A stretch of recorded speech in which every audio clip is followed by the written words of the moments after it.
Attention all players. It is now time for the next game.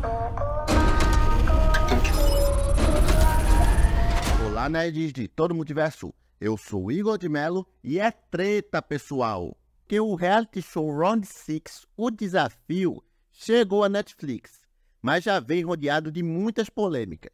Primeiro, tem toda a discussão sobre a validade de uma competição inspirada em uma série que critica justamente esse tipo de proposta. Porque a série faz essa crítica ao capitalismo e ao sistema de desigualdade que levaria as pessoas a participar de um jogo tão mortal. Só que pior que isso, há várias denúncias muito sérias, inclusive, de abusos e até de manipulação por parte da produção. Tem os relatos dos participantes, é tudo bem bizarro. E é o que eu vou trazer para vocês no vídeo de hoje. Então vem comigo para saber tudo isso. Ei, você aí que está assistindo, quer ganhar R$200? Então continue vendo esse vídeo. Porque eu, Igor de Mello, do Projeção Nerd, estou fazendo uma rifa, cujo prêmio é R$200. E para participar é muito fácil. Basta escolher um dos números de 1 a 100 que está aparecendo aí na tela para vocês. Lembrando que alguns já foram escolhidos, estou mostrando aí quais já foram. Mas tem todos esses outros ainda para escolher. E cada número desse custa R$5. Então, basta você escolher os números, fazer o pagamento via Pix e seguir no Instagram do Projeção Nerd. E é importante mandar no direct o comprovante de pagamento e os números que você deseja. Depois disso, pronto, já está participando. Tá vendo? Muito fácil, mamãozinho com açúcar. O sorteio vai acontecer dia 22 de dezembro em uma live. Então ainda tem tempo. Corre para participar. E para quem não viu, não sabe ou não lembra, a série coreana Round 6 centra-se num misterioso jogo em que 456 pessoas participam voluntariamente para a oportunidade de ganhar 45,6 milhões de won, cerca de 35 milhões de dólares. Mas a maioria dos participantes só sabe de fato o que é o jogo quando entram e descobrem que apenas um ganhará o prêmio e todos os outros vão ser mortos em algum momento durante as versões intensificadas de jogo de crianças bem bizarros. E aí o reality show segue nessa linha, exceto pela parte de matar o povo com bala. Mas eles estão tentando matar de outras formas que não sejam com bala. Eles estão querendo ser muito fiel e isso não tá bom. Porque no reality show, 456 jogadores competem em um jogo semelhante por esse prêmio milionário, que é um dos maiores que já foi dado em um reality show. Mas enfim, o músico Johan Tanaka foi o único brasileiro selecionado para participar desse reality. Aí, em seus perfis de redes sociais, ele detalha algumas das situações que presenciou durante as gravações, que aconteceram em janeiro de 2023, lá no Reino Unido. E na época, partes do país estavam sendo afetadas por uma forte onda de frio, que trouxe gelo, neve e temperaturas extremamente baixas para a região. O jornal The Sun foi o primeiro a publicar vários artigos alegando que os competidores lutaram contra um tempo muito frio, um frio assim, daquele que mata mesmo, durante o primeiro jogo que eles filmaram, que foi o do Batatinha Frita 1, 2, 3. Onde todos os 456 participantes estão presentes e tem 5 minutos para cruzar a linha de chegada. E aí eles só conseguem se mover quando aquela boneca robô gigante está cantando. Quando ela para, eles têm que ficar parados, sem se moverem, senão são eliminados. Foi relatado que houve várias lesões que alguns jogadores sofreram durante essa primeira rodada. Apesar de eles terem recebido aquecedores de mão e roupas íntimas térmicas, foi informado que um pequeno número de competidores precisou de cuidados médicos após a realização do jogo. Ocorreu em um antigo hangar de avião onde eles montaram o cenário. E aí a Netflix, na época, respondeu às alegações do tratamento médico, dizendo o seguinte, abre aspas, nós nos preocupamos profundamente com a saúde e segurança do nosso elenco e equipe. Investimos em todos os procedimentos de segurança apropriados. Estava muito frio no set, mas os participantes estavam preparados para isso. E quaisquer alegações de lesões graves são falsas, fecha aspas. E aí, cerca de uma semana depois, o Rolling Stone publicou um artigo depois de falar com 4 concorrentes que alegam ter sofrido as condições cruéis do programa. Eles disseram que foram a situação mais cruel que já passaram na vida. E aí eles não falaram seus nomes à revista porque fizeram um acordo de não divulgação. E já o brasileiro Johan, em entrevista à coluna do jornalista Gabriel Perlini, do IG, ele conta sobre um suposto caso de assédio que aconteceu durante as filmagens com uma mulher que desmaiou de tanto frio e passar mal. E outro ponto destacado por ele é que, ao contrário do que o programa propõe, a competição não é tão justa assim, e há uma manipulação para beneficiar alguns participantes, que seriam escolhidos previamente para poderem vencer as provas. E outra coisa, nenhum das 456 pessoas recebeu nenhum cachê por participar. É tipo, abandone seus afazeres e sua vida por sua conta e risco. E a ideia de Round 6 é simular a experiência apresentada na série. E o problema, segundo o Tanaka, é que as chances nunca foram iguais para todos os competidores. Ele afirma que percebeu a manipulação logo que chegou lá nas gravações, porque era nítido que algumas pessoas tinham tratamento diferenciado por parte da produção. Alguns deles podiam ir ao banheiro no meio do jogo, enquanto a maioria tem que suportar os longos períodos de gravação que chegaram até 10 horas gravando direto. O do Batatinha Frita, o 2-3, eles ficaram 10 horas ali. Tipo, eles dão pra gente entender na série que foi 5 minutinhos, 10 ali, mas não. Foram 10 horas. E alguns dos participantes podiam simplesmente se levantar e ir no banheiro e voltar, enquanto outros tinham que ficar paralisado lá, às vezes 20 minutos, meia hora, porque se mexesse ia ser excluído do jogo. Isso é um absurdo. Com isso, as pessoas chegaram a desmaiar e o atendimento demorava a chegar. Segundo o relato, eles ficavam fazendo pausas de cerca de 10 minutos ou mais a cada rodada. As pessoas que estavam lá não tinham relógio ou celular para saber quanto tempo durou a prova, mas tinham essas longas pausas e era para posicionar as câmeras e drones para gravar as reações de cada um. Enquanto isso, o pessoal lá parado sem poder mover um dedo. E apesar do frio extremo que estava fazendo, eles tiveram que ficar com seus casacos verdes abertos, porque numa eventual eliminação, a explosão dos pacotes de sangue que estavam presos ali na camisa tinham que ser mostradas na câmera, né? Então, dane-se, né, que o pessoal vai passar frio, tem que ficar bonitinho na câmera. Essa é a lógica da produção, né? E uma das participantes que foi eliminada logo no início por se mexer quando não deveria, disse que recebeu a ordem de ficar deitada no chão se fingindo de morta. Só que ela se recusou porque ela estava logo no começo. Então o pessoal ia passar disparado, correndo, doido por ela e podia se machucar e machucar ela.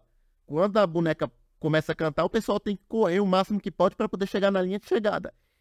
Então nem nisso eles pensaram, tipo, podia acontecer algum acidente. E até houve um outro relato de participante que chegou a ver uma mulher convulsionando lá. Tem relato de gente que teve pneumonia e infecção no ouvido. Então, tipo, é muita coisa. E aí o brasileiro que estava lá destacou uma coisa bem interessante. Os microfones usados por alguns deles eram falsos. Ele fez essa descoberta quando, sem querer, viu que um dos microfones que o pessoal estava usando era apenas um pedaço de plástico com uma espuma. Então, tipo, alguns de fato estavam usando os microfones, só que outros não.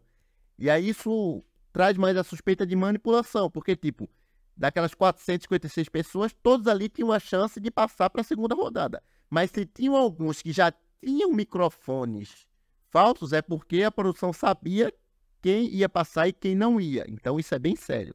E lembra que tem aquela mãe e aquele filho que estão competindo?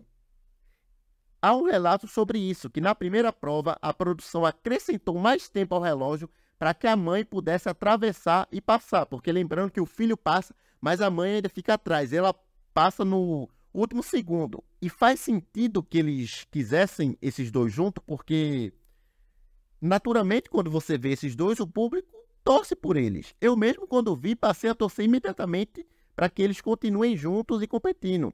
Mas agora que eu sei a verdade, eu estou revoltado. Não com a mãe e o filho, porque eles não têm culpa, mas sim da produção, por estar manipulando.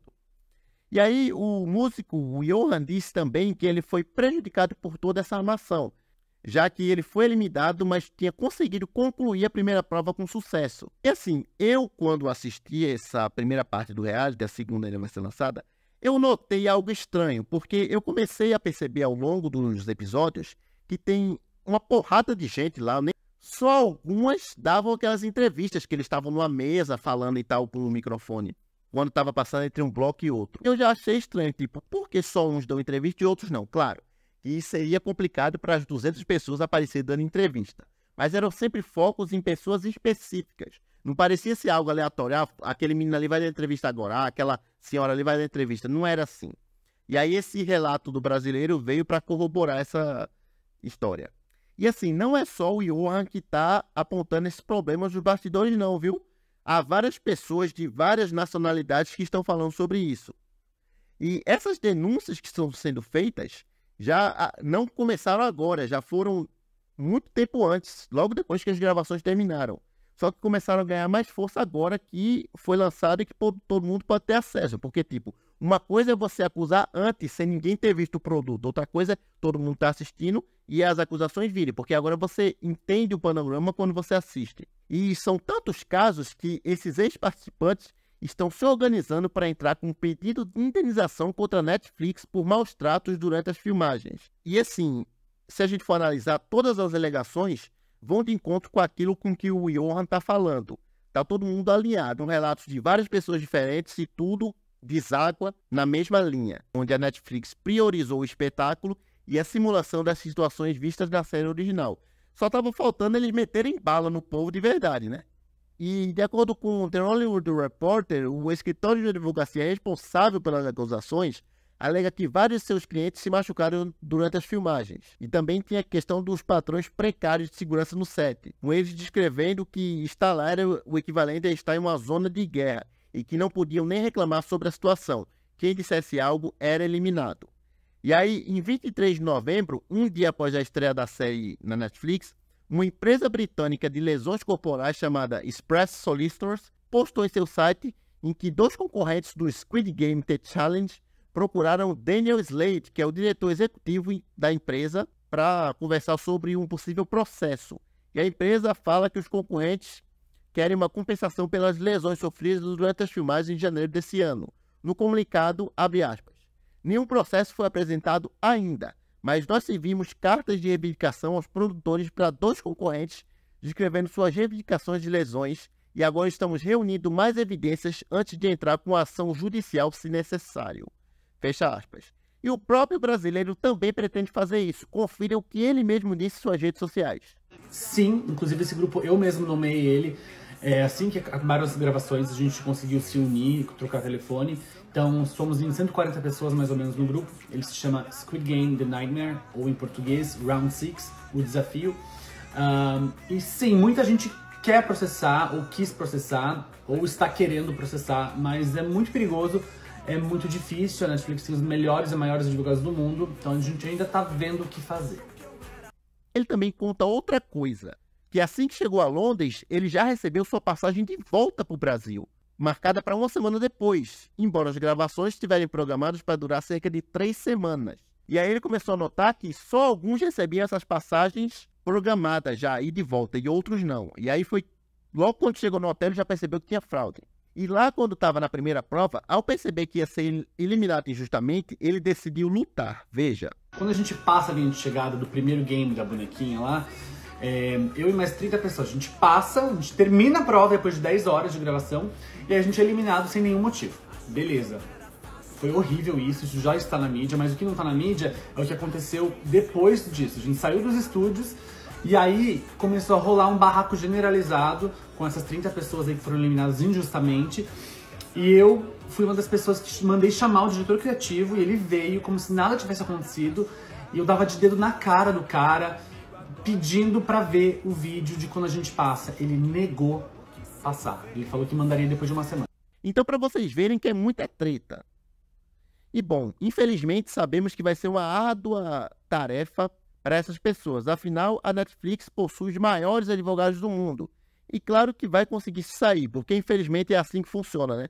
Essas grandes empresas sempre conseguem se sair. Mas assim, na minha opinião, essas pessoas têm que continuar divulgando e falando. Porque assim, se a Netflix quer fazer um reality show, que faça. Mas que seja com condições humanas. E sejam claros. E não sair fazendo isso de manipular o jogo. Mas vamos continuar de olho nessa história e ver o que vai rolar. Então eu vou ficando por aqui, mas não esqueçam de compartilhar nos comentários a opinião de vocês a respeito. E tá aparecendo outros vídeos antigos aqui do Projeção Nerd para você ficar atento do conteúdo aqui do canal. Então é isso, até o próximo vídeo. Valeu!